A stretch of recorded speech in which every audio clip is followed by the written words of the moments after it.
Hello friends, મોજમાં ને બધા. વરસાદ ખાબકે છે, પોરબંદરનું પૂરબંદર થઈ જાય છે. પણ શું થાય, આ તો બધું ઉપરવાળાની હાથની વાત છે મિત્રો. મિત્રો, ઘણીવાર વિચાર આવે કે 90% કરતાંય વધારે બાજી ભગવાનના હાથમાં છે. આપણા જીવનની, આપણા શરીરની, આ પૃથ્વી પરની. છતાંય આપણે જો એકાબીજાને ચાલવા નથી દેતા, બોલવા નથી દેતા ને એકબીજાનો રાગ દ્વેષ કરીએ છીએ, તો કદાચ થોડીક વધારે સત્તા મળી ગઈ હોત તો શું થાત. પણ ઉપરવાળો બહુ અકલમંદ હોય ને, જાજી સત્તા આપણને આપી જ નહીં કે તું આટલામાં મોજ કર જા. તો મિત્રો, માટી ચુન ચુન મહેલ બનાયા, હમ બોલે ઘર હમારા, ના ઘર મેરા ના ઘર તેરા, ये तो चिड़िया रेन बसेरा. આ તો ચકલીના માળા જેવું છે મિત્રો. આપણી અવિદ્યાને લીધે, આપણા અજ્ઞાનને લીધે આપણને એમ લાગે છે કે આપણે તો કાયમ માટે આ પૃથ્વી ઉપર આવી ગયા અને હવે મૃત્યુ પામશે તો આજુબાજુવાળા મૃત્યુ પામશે, હું તો નહીં જ. હું તો કાયમી ધોરણે અહીંયા રહેવા માટે આવી ગઈ છું, આવું આપણને લાગે છે. એ આપણી અવિદ્યા છે, આપણું અજ્ઞાન છે. બરાબર ને મિત્રો? પરિવારની અંદર જો સમજીને લાગણીથી બધા જ રહીએ તો એક માળો છે. પણ જો એ સમજણ કે એ લાગણી કે જતું કરવાની વૃત્તિ ન હોય ને, તો એ માળો કાંટાળો થઈ જતા વાર નથી લાગતી. અને હંસાબેનના જીવનમાં પણ આવું જ કંઈક બને છે મિત્રો, જે જોયા પછી આપણને એવું લાગશે કે અરે રે, આવો કાંટાળો પરિવાર બનાવી દીધો હંસાબેને. પણ ક્યાંક આપણે પણ ક્યારેક આવી ભૂલો કરતા હોઈએ છીએ મિત્રો.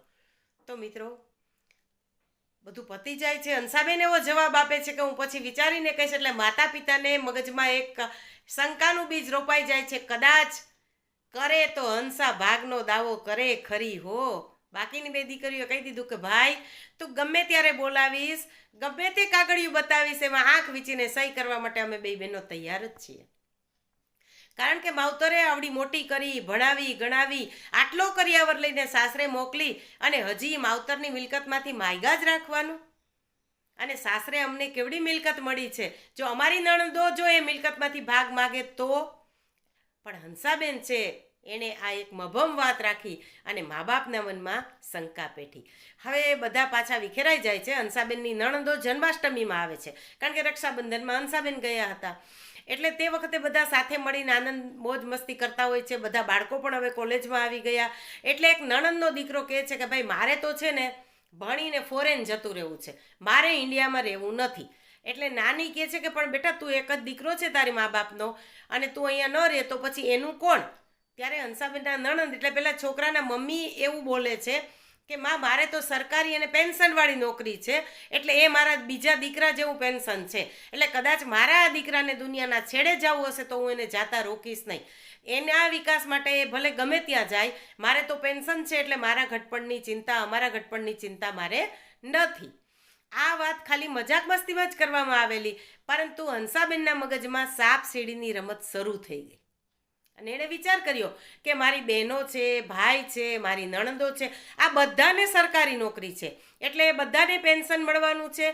એટલે એના વૃદ્ધાવસ્થામાં પણ એ લોકો તો નિરાંતથી જીવી શકશે, સ્વમાનભેર જીવી શકશે. જ્યારે શરીર નહીં ચાલે ત્યારે પણ એની તો આવક ચાલુ જ રહેશે.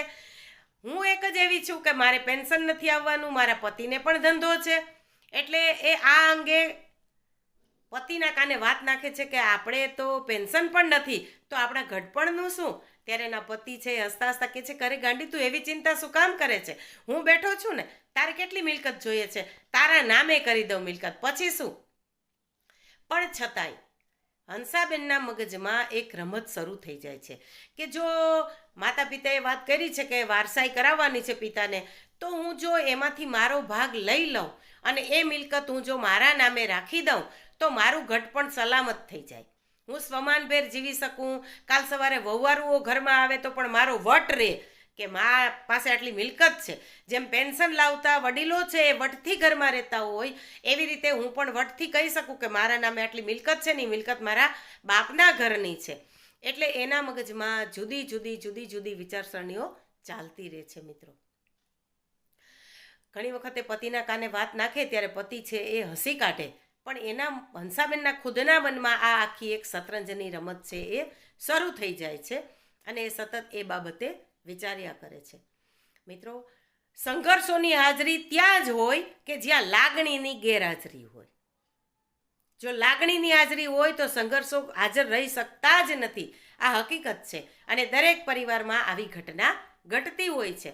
અને એટલે હંસાબેન એના પતિને એક દિવસ કહે છે કે હું આવું વિચારું છું. ત્યારે એમના પતિ ખૂબ ગરમ થઈ જાય છે અને કહે છે કે માની લે કે આપણી બહેનો આપણી મિલકતમાંથી ભાગ માગે તો તને ગમશે? એક તો આમ પણ તે તારા સ્વભાવથી તારા પિયર પક્ષ સાથેના સંબંધો છે એ બહુ માપસર જ રહ્યા છે, વ્યવહાર પૂરતા જ છે. અને તું જો આવું પગલું ભરીશ તો તારે પિયર જવા આવવાના સંબંધ બંધ થઈ જશે અને મારી નણદો સાથે પણ તને બહુ તો ફાવતું નથી. ત્યારે હંસાબેન કહે છે કે આમ પણ મારા પિયર સાથે તો મારા સંબંધો ઓછા જ છે, નામ પૂરતા જ છે, વ્યવહાર નિભાવવા માટે જે લોકો આવે જાય છે. તો હવે કદાચ હું મારો ભાગ માગું અને સંબંધો કટ થઈ જાય તો મને કંઈ બહુ ફેર નહીં પડે, પણ મારે તો કોઈ પણ ભોગે મિલકત લેવી છે અને મિલકત લઈ અને મારા નામે રાખી દેવી છે, કારણ કે ઘડપણમાં મારી સલામતી રહે. એમના પતિ ખૂબ સમજાવે છે કે આ તું બહુ ખોટું વિચારી રહી છે.